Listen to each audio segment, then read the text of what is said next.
Hey guys, Colbert here. Welcome to another Raid Shadow Legends video. We've got the news for Raid's biggest event ever. I'm gonna say this and I'm not gonna lie. This will be Raid's biggest event ever. I bet that many players will be spending a lot of money on this event. The reason is you might have seen the Dragon tournament pop up right here. It doesn't say anything specific just yet, but we have news that from tomorrow for 72 hours, we're gonna have a 2x chance to get speed artifacts from the dragon. So if you didn't know, speed is the name of the game in Raid Shadow Legends. Getting a fast champion, getting your speed booster the fastest it can be is what Raids is all about. Because this game is a turn-based, there's no other way around it. You gotta get your speed up, you gotta get it as high as possible. Look at mine, 364, and that's 2 years of playing, more than 2 years of playing this game.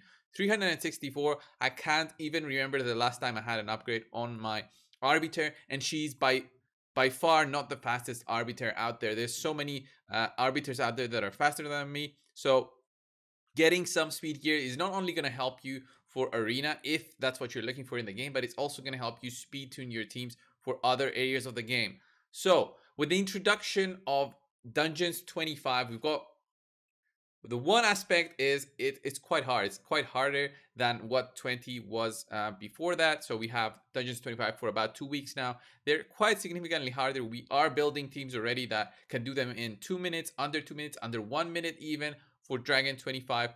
But why would you need speed gear for those? Well, of course you need speed because the faster you are, the more turns you get.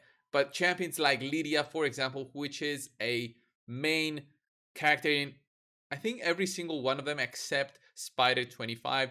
You need to get a fast Lydia. If you can get a Lydia to 300 speed, then the amount of turns she's taking is just so significant comparing to having a 250 Lydia like what I have right now. If you get a fast Lydia, it makes your life so much easier. So what I'm gonna be doing is, of course, farming Dragon 25 when this event starts tomorrow. The reason is I just want the best gear possible. My focus is on getting gear.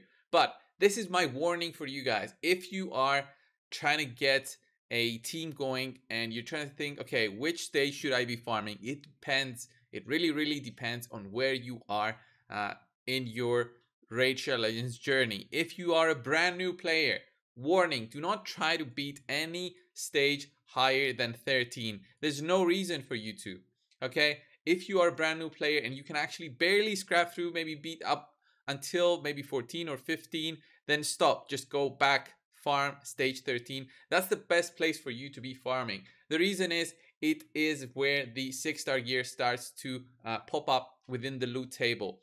There are other things that pop up in the loot table as well, such as mystery shards and brews, which kind of are bad, but comparing to getting only 4 stars and 5 stars, getting those occasional 6 stars is going to be great for your account.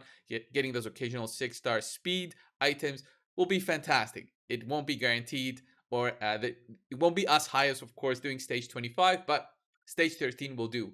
If you are getting into more of the mid game and starting to have a good team, a solid team for 20, but that team for 20 is not a really fast team, and time is what you really want because you don't have the time to either farm it overnight, then instead of farming 20, drop back all the way to stage 16. That's what you should be farming.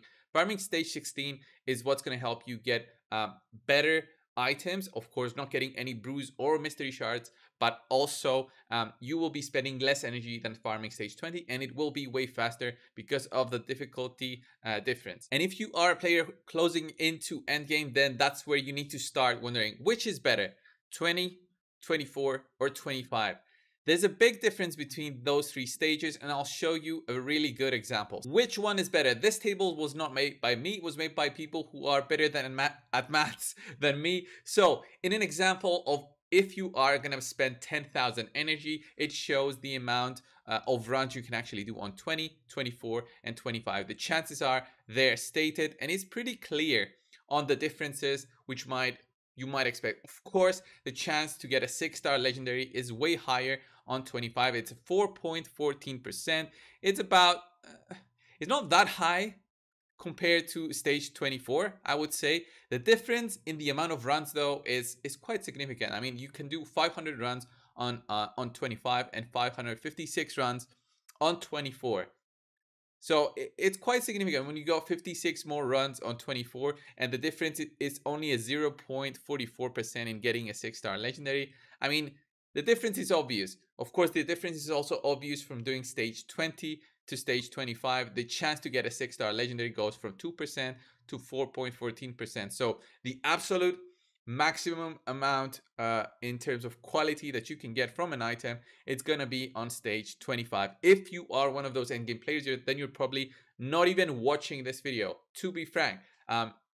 My audience is not the total endgame players. I know that, so that's why I'm trying to guide you guys to do the different types and stages of the dragon. That's why I'm saying, if you cannot farm stage 24 or 25 at a respectable time, then don't do them. Go back to 20. You'll still be getting 5 stars and 6 stars only, and you will be getting way more runs. So 625 runs compared to the 500 runs that you'll get on 25. Thing is, the spider dungeon is one of the easiest ones in on stage 25. I'm gonna say that.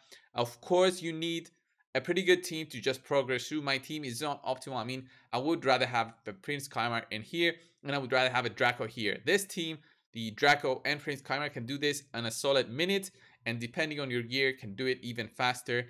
And I think Scratch has made the fastest run so far. He did like a 40-second team. But if you don't have that, then you can still build a really solid team with the champions that I've showed you here, as long as you got something to progress through the waves.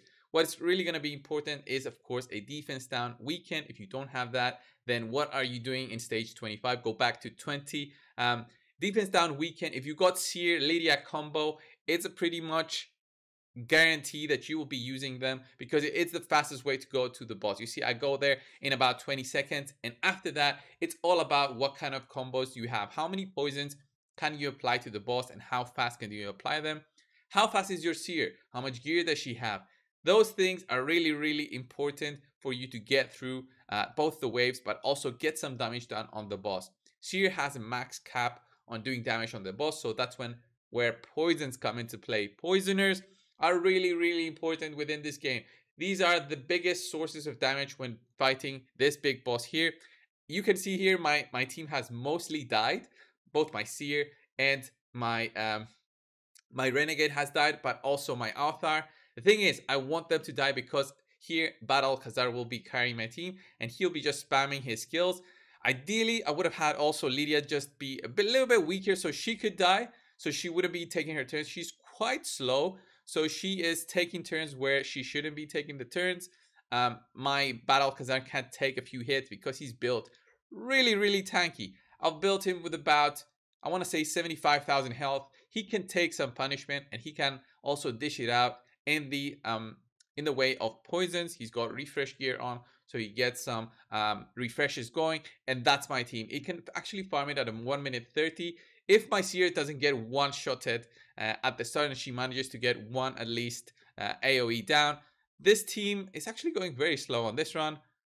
So I'm honestly surprised on why it did it. Probably because everybody got one-shotted at the start. But yeah, under 2 minutes. My fastest time was actually 1 minute 12 seconds. It really depends on who you want to bring in there. Sometimes I try this out with Cold Heart. Cold Heart can get some damage in there. If she can get a refresh or a relentless proc, then this run can go way faster. But what I want here is consistency. If it's consistent between 1 minute and 2 minutes on 25, then I'm fine. I don't have a Dracomorph in my arsenal of champions. I don't have a Prince Kymar, so these will do for now. So the biggest thing, guys, is, do you want to be farming stage 25, 24, 20? The choice is up to you. I've even shown you guys that table of the drop rates that are available. I think everybody should be farming Dragon when this event pops up. I know that the last event that we had the stun set drop rate increase from the Fire Knight event. I had a lot of reports from content creators who were farming, or their own clan members were also farming, and they didn't notice a huge difference in stun sets dropping. So I didn't even farm that event. I wasn't in a dire need for stun sets. Stun sets are really good for progression. That's not for me. Speed sets are not only good for progression, they're also good for the end game, and will be good forever in this game, unless something comes up which is gonna be huge, which implements something like Hegemon has, where he gets a turn immediately in each round. So unless something else comes up in terms of a set, then speed will be the king here, and that's why I say go at it. Farm as much energy as you can. I'm not saying spend. Spending is all up to you guys. I'm not gonna spend, probably unless a really good pack with energy pops up. I'm not gonna buy any other packs just so I can push as much as I can with those. No, there's no reason for that. For me, I'm just gonna push with whatever I have. I'm not gonna use all my gems, but I'll try to get some farming going. I also have a mission right here to do like 20,000 points in tournaments for my own missions. I'm probably gonna try and push that. Also get at least 7,000 points. It shouldn't be that hard. It's about 7 or 8,000 energy. And yeah, that's gonna be it in terms of me. I will be personally farming stage 25. I think stage 24 is good if you are hoping to get some silver in these rounds as well. But what I'm looking for is 6-star legendary speed items, and stage 25 is where I'm gonna get them. The difference in power that your team needs in 24 and 25, it's pretty much the same. The thing is, 25 is also a strong affinity for me with both Battle Khazar and my four poison dropper, my Avatar in there, who is actually built to do some damage when he actually manages to survive that first wave. So that's gonna be my plan, just doing 25. What's gonna be yours? Leave it down in the comments below, guys. Thank you for watching this video. Subscribe if you haven't already, and I'll see you in the next one. See ya!